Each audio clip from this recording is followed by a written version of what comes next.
Assalamualaikum warahmatullahi wabarakatuh. Salam sejahtera untuk kita semua. Puji dan syukur kita panjatkan kepada Tuhan Yang Maha Esa. Karena berkat dan rahmat-Nya kita dapat melakukan presentasi mengenai perhitungan SPT tahunan PT Multi Perkasa Sukses Abadi. Selanjutnya saya akan memperkenalkan anggota kelompok yaitu Cindy Kartikasari dengan NPM 2242069, Johanna 2242072, dan sendiri Rizka Haryanti 2242157, dengan dosen pendamping Ibu Sari Dewi, mata kuliah perpajakan Indonesia dan korporasi. Kemudian saya akan menunjukkan peta konsep. Berikut adalah peta konsep. Kemudian, bab 1, pendahuluan.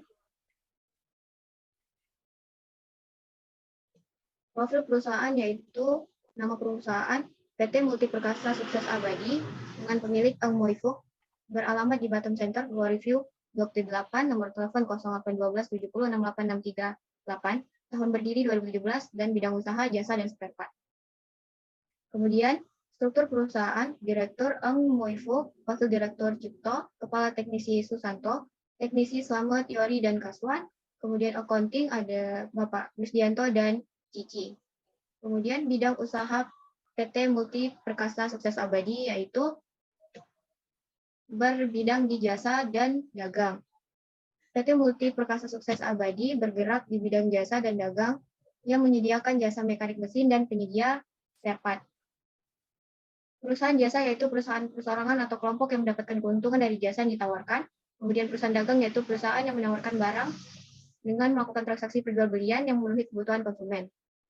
Kemudian sejarah usaha, PT Multi Perkasa Sukses Abadi didirikan pada tahun 2017 dengan pemilik Pak Eng Moifuk. Kemudian didirikan oleh dua orang yaitu Pak Buki dan Pak Cipto. Mereka berawal dari menjadi mekanik di perusahaan pelayaran karena masalah utang, piutang, dan gaji.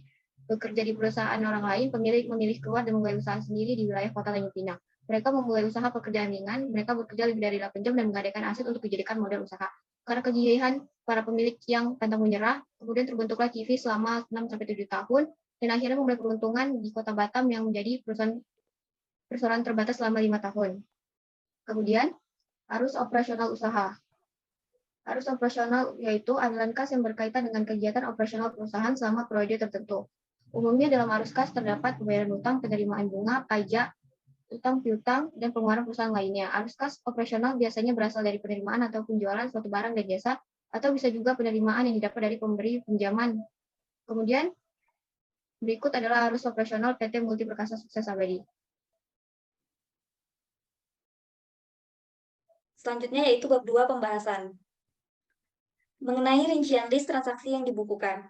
Menurut Undang-Undang Nomor 28 Tahun 2007, pembukuan adalah suatu proses pencatatan yang dilakukan secara teratur untuk mengumpulkan data dan informasi keuangan meliputi harta, kewajiban, modal, penghasilan, dan biaya serta jumlah harga perolehan dan penyerahan barang atau jasa yang ditutup dengan menyusun laporan keuangan sederhana berupa bentuk neraca dan laporan laba rugi pada periode tersebut.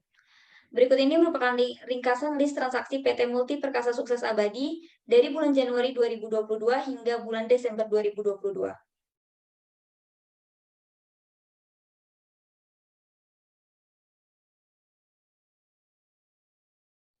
Selanjutnya yaitu neraca saldo. Neraca saldo adalah kegiatan pencatatan pada setiap transaksi perusahaan yang meliputi laporan penjualan, biaya hutang piutang, dan biaya lainnya. Dalam PT Multi Perkasa Sukses Abadi, mereka mencatat neraca saldo dengan dibagi menjadi dua bagian, yaitu aktiva dan pasifa. Berikut neraca saldo PT Multi Perkasa Sukses Abadi. Selanjutnya yaitu laporan keuangan. Laporan keuangan adalah laporan yang berisi pencatatan uang dan transaksi yang terjadi dalam bisnis, baik transaksi pembelian maupun penjualan, dan transaksi lainnya yang memiliki nilai ekonomi dan moneter. Biasanya laporan keuangan dibuat dalam periode tertentu. Isi dari laporan tergantung dari jenis laporan yang dibuat. Ada beberapa jenis laporan yang dibuat oleh perusahaan. Untuk PT Multi Perkasa Sukses Abadi, terdapat laporan neraca saldo dan laporan laba rugi. Untuk laporan neraca saldo dapat dilihat di subjudul sebelumnya. Berikut merupakan laporan laba PT Multi Perkasa Sukses Abadi. Oke, selanjutnya adalah perhitungan SPT tahunan. Next slide.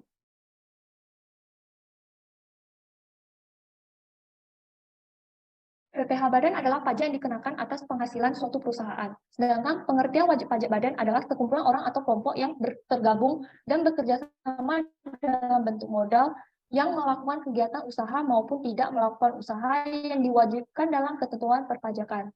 Secara umum, ada dua jenis pajak yang menjadi kewajiban wajib pajak badan, yakni pajak penghasilan atau PPh badan, dan pajak pertambahan nilai PPN atau pajak penjualan atas barang mewah PPNBM. Adapun hak dan kewajiban wajib pajak badan dalam melakukan dan melaporkan pajak. Berikut merupakan hak wajib pajak badan dalam melakukan dan melaporkan pajak. Selanjutnya adalah kewajiban wajib pajak badan dalam melakukan dan melaporkan pajak. Next slide. SPT merupakan singkatan dari surat pemberitahuan. SPT tahunan wajib bagi warga negara Indonesia yang telah memiliki nomor pokok wajib pajak atau NPWP. SPT tahunan merupakan surat yang digunakan para wajib pajak untuk melaporkan segala bentuk perhitungan dan pembayaran pajak, baik untuk objek pajak maupun bukan pajak. Sebelum membuat SPT tahunan, kita akan melakukan koreksi fiskal terlebih dahulu. Berikut merupakan koreksi fiskal PT Mukti Perkasa Sukses Abadi. Next slide. Selanjutnya adalah PPh terutang. Berikut merupakan perhitungan PPh terutang terhadap PT Mukti Perkasa Sukses Abadi yang kami lakukan. PPh terutang sama dengan penghasilan kena pajak dikali tarif pajak dikali 50%. Karena PT Mukti Perkasa Sukses Abadi belum mencapai 4,8 M, maka PPh terutang yang dikenakan kepada PT tersebut dikali dengan 50% sehingga mendapatkan hasil yaitu 244.850.000. Next slide. SPT tahunan PT Mukti Perkasa Sukses Abadi. Berdasarkan hasil perhitungan kami, SPT tahunan PT Mukti Perkasa Sukses Abadi berstatus KB atau kurang bayar. Berikut merupakan perhitungannya, yaitu PPh terutang sebesar 244.850.000 dikurang dengan kredit pajak yaitu PPh pasal 23 sebesar 12.048.608 sehingga mendapatkan PPh terutang kurang bayar yaitu sebesar 232.751.442. Next slide. Selanjutnya adalah bab 3 atau penutup. Next slide. Kesimpulannya yaitu PT Mukti Perkasa Sukses Abadi merupakan salah satu perusahaan yang ada di Batam yang berlokasi di Ruko Glory View Blok D8.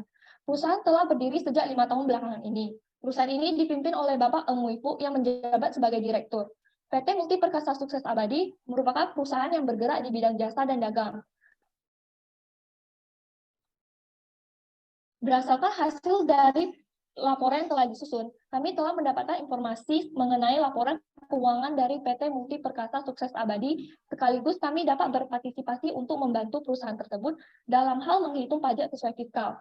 Pada saat kami menghitung pajak fiskal PT Mukti Perkasa Sukses Abadi, yang terjadi adalah PT tersebut kurang bayar sebesar 232.751.442.000. Next slide. Selanjutnya adalah saran. PT Mukti Perkasa Sukses Abadi telah melakukan pencatatan laporan keuangan dengan standar akuntansi, yaitu telah melakukan pencatatan segala jenis transaksi secara mendetail.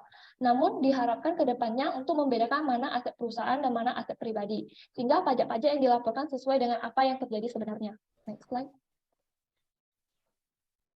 Berikut merupakan daftar pustaka dari laporan yang telah kami buat. Next slide. Berikut adalah beberapa lampiran dari file kami yang tidak dapat dimasukkan ke dalam PPT. Sekian dari presentasi kami mengenai laporan SPT PT Mukti Perkasa Sukses Abadi. Lebih dan kurangnya mohon dimaafkan. Wassalamualaikum warahmatullahi wabarakatuh.